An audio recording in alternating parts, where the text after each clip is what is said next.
Ang kasaysayan ng linguistika sa Pilipinas ay nahahati sa tatlong panahon. Ito ay ang mga panahon ng Kastila, panahon ng Amerikano, at ang panahon ng Kalayaan. Simulan natin ang kasaysayang ito sa panahon ng Kastila na naganap noong taong 1565 hanggang taong 1878. Ang itinuturing na pinakadahilan kung bakit napabilis ang pag-aaral sa mga wikang katutubo noong panahon ng Kastila ay ang pagkakahati-hati ng kapuluan sa apat na orden noong 1574. Ang Kabisayaan ay hinati sa mga Agustinian at Jesuitas para sa unang orden. Sa ikalawa naman, ibinigay din sa mga Agustinian ang Ilocos at Pampanga. Sa ikatlong orden, ang Inchik at mga lalawigan ng Pangasinan at Cagayan ay ibinigay sa mga Dominican. Para sa ikaapat na orden, ang mga Francisca naman ang pinangasiwa sa Kabikulan. Dahil sa apat na orden na ito, nagkaroon ng sigla ang pag-aaral sa mga katutubong wika na humantong sa paglimbag ng mga gramatika at diksyonaryo. Hindi kukulangin sa 24 na aklat, ayon kay Phelan, ang nalimbag tungkol sa wikang Tagalog, samantalang 5 lamang sa mga wikang Bisaya. Ngayon, dadako naman tayo sa panahon ng Amerikano. Ayon kay Constantino, sa mga pangunahing linguistika, noong panahong ito ay nagsisipanguna ang mga sumusunod ay sina Leonard Bloomfield, isa siyang Amerikano. Pangalawa ay si Frank R. Blake, isa rin siyang Amerikano. Pangatlo ay si Cecilio Lopez, isa siyang Pilipino. Siya ang ama ng linguistikang Filipino. Pang-apat, Carlos Yvette Conan, Amerikanong disiplinang historical. Panglima, Otto Scherer, Aleman, disiplinang historical. Pang-anim, Maurice Vanoverber, isang misyonaryong Belhikano. Pang-pito, Eds Constantinople, Aleman, isa siyang disiplinang historical. Nagsimula noong 19 na taon at natapos noong 2 digmaang pandaigdig.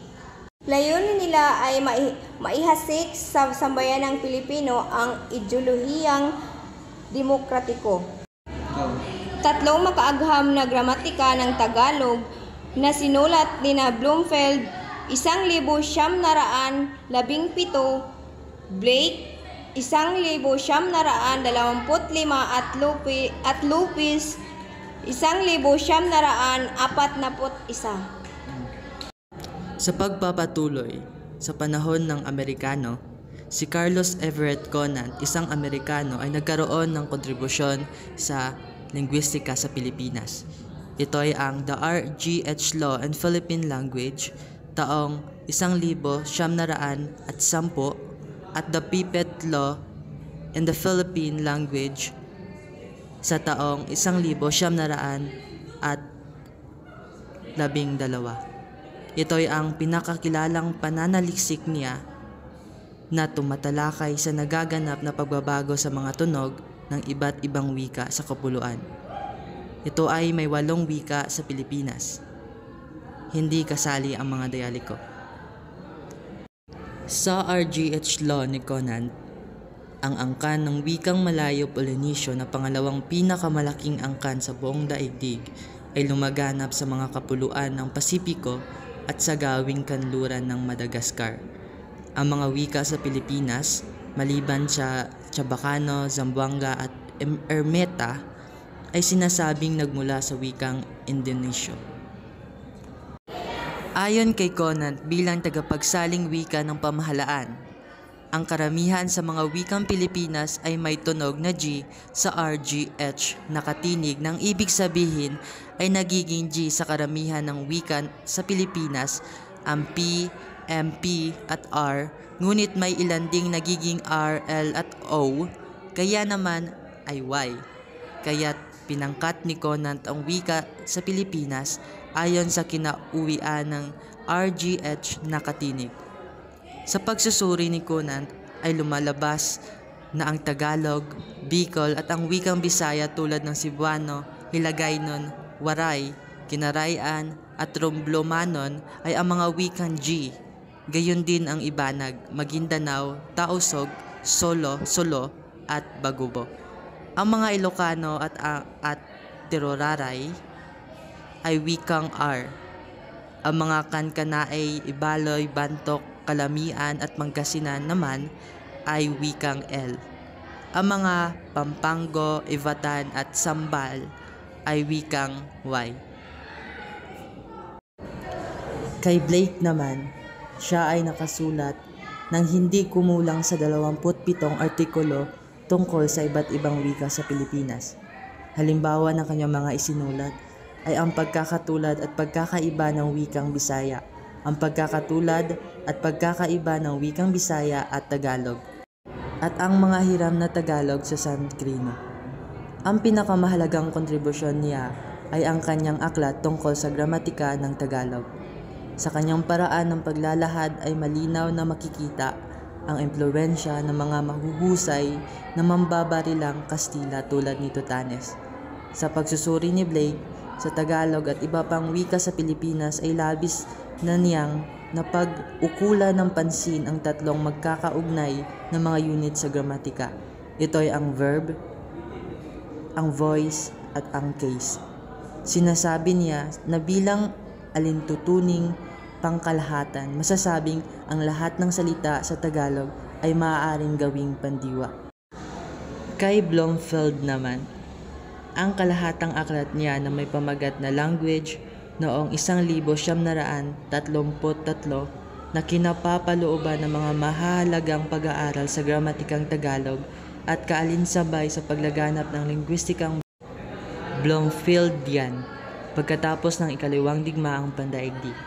Higit na maagham ang pagsusuri ni Blomfield sa gramatikang Tagalog kaysa kay Blake. Ang panghuli naman ay si Cecilio Lopez, o kilala bilang ama ng lingwistikang Pilipino, dahil siya ang kauna-unahang lingwistikang Pilipino. Ang kanyang manual na nauukol sa gramatika ng wikang pambansa noong 1941.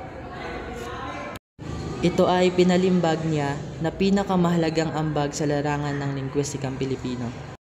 Ang mga sumusunod ay ilan sa kanyang mga isinulat. Ang Origin of the Philippine Language, taong 1967. Ang Contributions to Comparative Philippine Syntax. Ang Some New Morphemes in the Philippine Language, 1970. The Spanish Overlay in Tagalog, 1965. Ang paghahambing sa mga wika sa Pilipinas sa taong 1972 at ang Comparative Philippines Word List. Ngayon, dadako naman tayo sa panahon ng kalayaan. Nagsimula ito noong 1946 pagkatapos makamit ng Pilipinas ang kanyang kalayaan. Tatlong salik o pangyayari na naka-impluwensya sa pag-unlad ng lingwistika sa Pilipinas matapos ang ikalawang digmaang pandaigdig. Una, ang pagkatatag ng Summer Institute of Linguistics noong 1953. Pangalawa, ang paggamit ng makalingwistikang pamamaraan sa pagtuturo ng Ingles sa mga Pilipino na lumikha ng pagnanais na suriin ang wika sa kapuluan. At ang huli, ang gradual na pagdami ng mga lingwistang Pilipino. Ang Pilipinas ay nagsisilbing laboratorio ng mga lingwistang dayuhan na karamihan ay Amerikano. Sa mga panahong ito, masasabi na ang pag-aaral ng wika ay nauuri sa tatlo. Una, pag-aaral na nauukol sa klasifikasyon ng wika sa Pilipinas. Pangalawa, pagsusuring historikal. At ang huli ay ang pagsusuring palarawan. Ang lingwistang Pilipino ay nahahati sa dalawang pangkat. Una, ang mga nasipagtapos sa Universidad ng Estados Unidos at ng Canada ay sina Constantino at Casambre sa UP, Sibayan at Otanes ng PNC, Gonzales ng De La Salle at Lambzon at Pascasio ng Ateneo. Ang pangalawang pangkat naman ay ang mga PhD in Linguistics ay sina Ma Lourdes Bautista, Elvera Vergara, Gloria Chanyap, Rosa Soberano, Sis Maria Isabelita Rego de Dios, Casilda Lozares, Teresita Rafael, at Emma S. Castillo.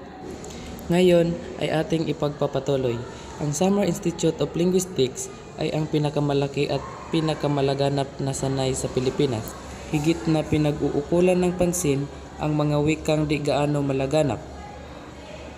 Isinisalin sa mga wikang ito ng nasasabing pangkat ang Biblia at iba pang mga babasahing panrelihiyon. Overt Religion Markers in Maranao ni Mac Aughan. Nagbibigay konklusyon na isa sa mga katangian ng Maranao at iba pang wika na angkan na Malayo Polinesyo ito ay ang binabanghay na pandiwa ay nagsasaad hindi lamang sa panahon, uri ng kilos at iniisip na psikolohikal na nagsasalita kundi pati na rin ng relasyong gramatikal ng pandiwa at ng paksa ng pangungusap na ang relasyong gramatikal ng aktor, layon, di tuwirang layon at gamit ay kinikilala sa Maranao sa pamamagitan ng katagang u, sa at ko. Ang panghuli ay ang Departamento ng Wikang Oriental at Linguistika sa Universidad ng Pilipinas. Ang pangkat na ito ay maituring pinakamatanda sa lahat ng pangkat na isasagawa ang paghahambing na pagsusuri sa iba't ibang wika ng kapuluan. Ayon kay Constantino ay hindi kukulangin sa 2,000 pangungusap na naglalarawan ng hulwarang morposantantikal at mahigit 4,000 salitang ugat ang natitipon mula sa 300 ng mga wika at wikang sinusuri ang nakalap sa pangkat na ito. Ang manuskripto at tapis ay iniingatan sa Archives of Philippines Language and Dialects. At dito nagtatapos ang talakayan ng kasaysayan ng linguistika sa Pilipinas.